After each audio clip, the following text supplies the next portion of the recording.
Hello বন্ধুরা, আজকে আমি বানিয়ে দেখাবো ডিম অমলেট, কিন্তু অন্যভাবে।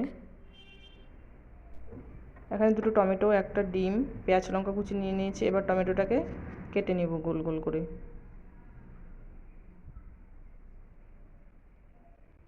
কাটা হয়ে গেছে, আবার মাঝখানের অংশটা বের করে নেব।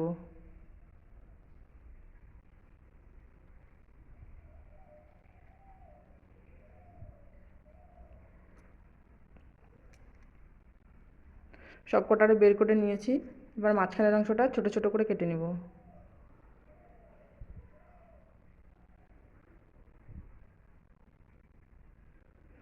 কেটে নিয়ে লঙ্কা পেঁয়াজের এখানে দিয়ে দিব। আবার ডিমটা ফেটিয়ে দিয়ে দেব।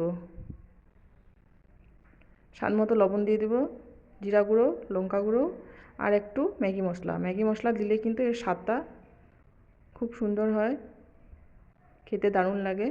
এবার এদিকে গ্যাসে কড়াই বসিয়ে দেবো। কড়াইতে দিয়ে দেবো প্রথমে তেল। এবার টমেটোগুলো একটা একটা করে বসিয়ে দিয়ে তার উপরে ডিম দিয়ে দেবো। দিয়ে উলট পালট করে সুন্দর করে ভেজে নিয়ে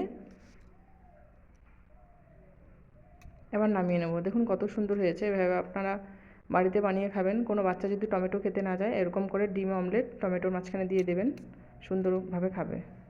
থ্যাংক ইউ।